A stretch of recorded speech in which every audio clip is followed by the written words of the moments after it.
You're the monster ruining everything! Justice doesn't hide behind lies. You know, I still can't believe how a simple moving day turned our quiet suburban life in this cozy Dallas neighborhood upside down literally. Because there we were, me and my wife Sarah, lugging boxes into our new house, sweat dripping down our backs in that Texas heat, when this woman from next door storms over like she's about to declare martial law on our driveway. Her name was Karen Vance, the HOA queen bee around here, with her perfectly coiffed hair and that clipboard clutched like a shield. And she starts ranting about our boxes being some kind of national security threat because they had labels from Sarah's job at a defense tech firm. Nothing classified, just boring paperwork. But oh man, her face twisted like she'd seen a ghost, and before I could even say welcome wagon, she's on the phone with 911, accusing us of hauling and God knows what that could endanger the whole block. I stood there, jaw on the ground, thinking this had to be some prank, but nope. It was the spark that ignited a wildfire of secrets, fraud, and a past heroism I never knew my own wife carried like a hidden badge, and it all led to Karen's empire crumbling in ways that still make me shake my head in disbelief. It started innocently enough, or so I thought. We'd saved up for years to buy this place in Willow Creek Estates, a picture-perfect slice of suburbia with manicured lawns and kids biking down the streets. The kind of spot where you figure your biggest drama will be debating fence colors or whose dog left a surprise on the sidewalk. I'm Jake, 35 now, a graphic designer who works from home mostly, sketching logos while binging podcasts, and Sarah, she's 33, my rock, quiet and steady, handling cybersecurity for a big contractor out near Fort Worth, always buried in her laptop. But she never talked much about her army days, just said it was behind her. Something she left in the dust of Kandahar back in 2017.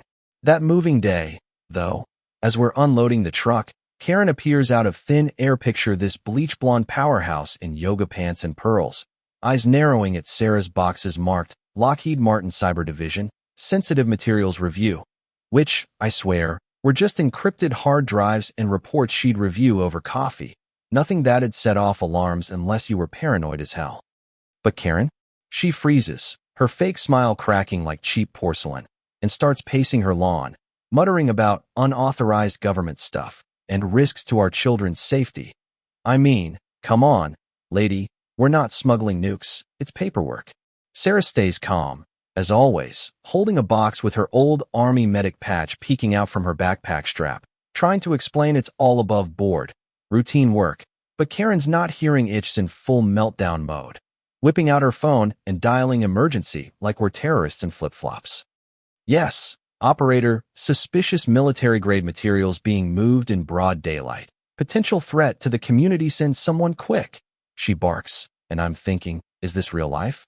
Or did we accidentally move into a bad sitcom? The cop shows up maybe 15 minutes later. Officer Daniels, this solid guy with a mustache that screams, I've seen it all, pulling up in his cruiser, lights off. Thank God, because the last thing we needed was the whole street gawking. He approaches us first, polite as pie, asks what's going on, and that's when his eyes lock on Sarah's patch, that faded green emblem she'd sewn on years ago. Nothing flashy, just a reminder of her service. His face changes, man, it softens, like he's staring at a long-lost friend, and he leans in, voice dropping to a whisper, Ma'am, is that Shadow Serpent? Sarah goes pale, nods just a fraction, and I'm lost, totally out of the loop. But Karen overhears and amps up her tirade, demanding he investigate these violations immediately, officer, before it escalates. Daniels ignores her, pulls Sarah aside, and that's when the bombshell drops. She tells me, eyes misty, that my wife, my Sarah, who gets flustered picking pizza toppings, held his wife Emily in her final moments during a brutal ambush in Kandahar 8 years back. Emily Daniels, a signal specialist, caught in an IED blast that tore through their convoy. Sarah crawled through hellfire, dodging bullets, to reach the wounded, and for 37 agonizing minutes, she cradled Emily, whispering about her kids back in Austin, her dreams of opening a bakery after discharge, making sure she didn't slip away alone and scared. She was my everything, Daniels chokes out. And your wife gave her peace when I couldn't. Told me later how Emily's last words were about the medic being her angel. I felt my world tilt. This rush of pride mixed with a gut punch of why didn't she tell me? Realizing Sarah had buried that trauma deep, carrying ghosts I never knew existed, all while building our simple life together. But why the freakout from Karen? That's where the real darkness crept in. Daniels, sensing her panic wasn't just HOA overreach, starts digging that night, off duty, because something about her terror at military connections rang alarms in his cop instincts. Turns out, Karen wasn't just a control freak. She was hiding a felony fortress behind her picket fence. She'd been married to Sergeant Robert Hayes, a real vet who passed from leukemia in late 2018. Legit tragedy, and she started collecting those widow benefits, about $1,700 a month, which was fair at first. But here's the twist that turned her from annoying neighbor to federal fugitive. She remarried her old flame, Michael Reynolds, in early 2019, a quickie ceremony in Vegas, and never bothered telling the VA. Kept cashing those checks like nothing changed, racking up over $90,000 in straight-up fraud over 5 years, because remarriage cuts you off unless the new hubby's a vet too, which Michael, a car salesman with zero service, definitely wasn't. And get the Assure HOA gig? It was her shield. She'd snoop on new residents' apps, spot any military ties, maybe a vet's license plate, or a service sticker, and unleash hell. Nitpicky fines for non-compliant mailboxes, improper grass height, unauthorized holiday lights, all timed when families were vulnerable, like during deployments or after a loss, driving them out before they could sniff her scam. It wasn't random bullying. It was calculated survival, born from her own bitterness after Robert died. She felt abandoned by the system, jealous of real, military widows with support networks. So she faked her way in, but deep down, it was greed wrapped in resentment. Manipulating the community, she pretended to lead to protect her dirty secret. As the days blurred, that initial shock morphed into this simmering anger in me. How dare she weaponize the cops against us, against Sarah, who'd given everything overseas. Sarah, though, she handled it with that quiet steel I'd fallen for.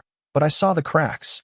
Nights she'd stare at the ceiling, reliving Kandahar, the weight of those lost lives pressing heavier now that Karen had dragged her back into conflict. We'd sit on our half-unpacked couch, boxes as end tables, and she'd open up a Bidhouse Shadow Serpent. Wasn't some badass moniker for show. It was for slithering through chaos unseen, striking with aid when hope was gone, saving 27 souls by appearing like a phantom in the smoke. Daniel swung by often, sharing his finds, public records showing her remarriage, tax filings where she played single widow while filing joint with Michael, and we pieced it together like a puzzle from hell. One neighbor, old Mr. Hargrove, a retired Air Force guy with a memory like a steel trap, dropped a bombshell over coffee. At a block party in 2019, he'd overheard Karen griping about her messy divorce from Michael, right before announcing Robert's passing. Then boom, she's a grieving widow collecting checks while posting wedding pics online under a different name. Sarah dove in too, not with rage but precision, filing FOIA requests for Robert's records, screenshotting Michael's socials, flaunting their second chance anniversary trips, building this ironclad timeline that screamed intent, not accident. Karen ramped up her attacks. Meanwhile, violation notices slipped under our door at dawn for excessive driveway parking or non-approved flower beds, each with fines stacking like dominoes.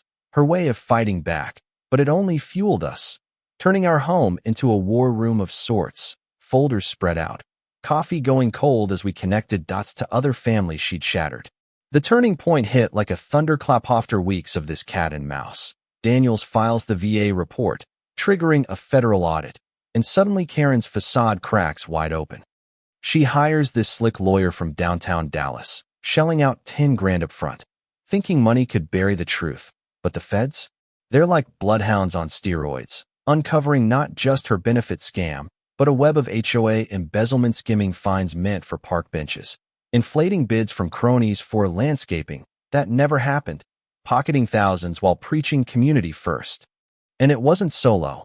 Emails showed her swapping tips with other HOA tyrants in nearby counties, how to spot milfams early, best finds to break M during deployments, a syndicate of suburban sharks preying on the vulnerable, all to shield their grifts. Sarah's inner warrior awakened fully. Then I watched her shift from my gentle wife to this tactical force, eyes sharp as she quizzed Daniels on protocols, her voice steady but laced with that deep-seated justice from the battlefield. "We've got to end this," she'd say softly, not for revenge, but because she'd seen enough pain overseas, and damned if she'd let it fester here at home. The climax unfolded at this emergency HOA meeting Karen called. Desperate to rally her troops, picture the community hall packed with 30 neighbors, tension thick as fog, her striding in like a politician, American flag pin gleaming ironically on her blazer, launching into this tearful speech. "Fellow residents, we're under attack from outsiders with shady government ties. This woman, Sarah, she's hacking records, spreading lies to destroy our harmony. She waves printouts of her own public marriage certs, twisting them as proof of Sarah's crimes, her voice rising in fake outrage. But oh, the irony burned. Daniel stands up, calm as a lake, dismantling her point by point. These are public docs. Karen, anyone with Google could find. "And let's talk real threats."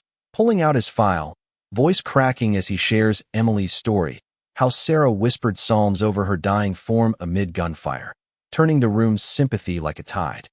Then the floodgates opened. The Ramirez family Skypes in, mom choking back tears. "She fined us $3,000 for lawn infractions right after my husband shipped out to Iraq. Knew we were stretched thin, bills piling.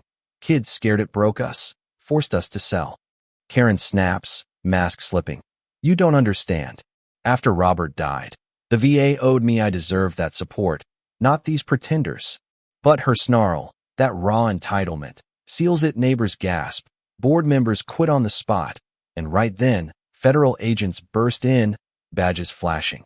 "Karen Vance, you're under arrest for federal fraud, conspiracy, and fiduciary abuse, and we're eyeing hate enhancements for targeting protected vets." She freezes, then thrashes. "No, it's her.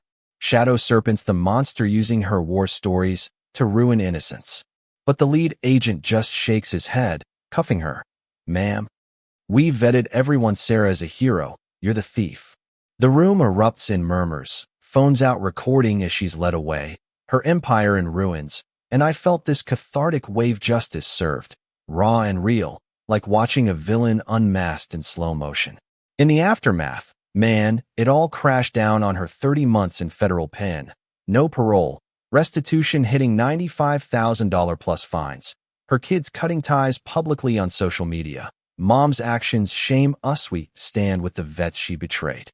Michael files for divorce, spilling how she'd hidden the cash in secret accounts, claiming it was inheritance, leaving her broke, house foreclosed, trading her McMansion for a dingy apartment in the sketchy part of town, scrubbing floors at a discount store for pennies, her felony record a scarlet letter barring any real job. Prison hit hardest. Cellmates with vet kin shunning her, requesting transfers. Can't bunk with someone who spat on sacrifices like that. Our neighborhood? It healed. Beautifully new HOA rules against abuse. Sarah on the board now, channeling her skills into transparency audits, even starting a vet support group honoring Emily with annual barbecues where stories flow like beer. Daniels got promoted. We became buddies, toasting over backyard grills to the ghosts we'd laid to rest. Sarah? She got bumped to lead analyst, her investigative chops shining. But more than that, she opened up fully. Nights we'd talk till dawn about Kandahar's scars, how this mess forced her to embrace her past, turning pain into purpose. Yet, as satisfying as that takedown felt, it leaves me wondering. Sarah got a call last week from Phoenix, another HOA scam mirroring Karen's, targeting vets with the same playbook. Is this just the tip, a nationwide ring of fraudsters hiding in plain sight? Makes you think, right? What if your own block boss has skeletons? Hey, if this tale of suburban showdowns and hidden heroes hit home, drop a like, subscribe for more real-life twists, and hit the comments. Have you battled an HOA nightmare? Was Karen's greed justified by her loss, or pure villainy? Share your takes on justice in tight-knit community slits debate, because stories like this remind us, neighbors aren't always what they seem. Catch you next time.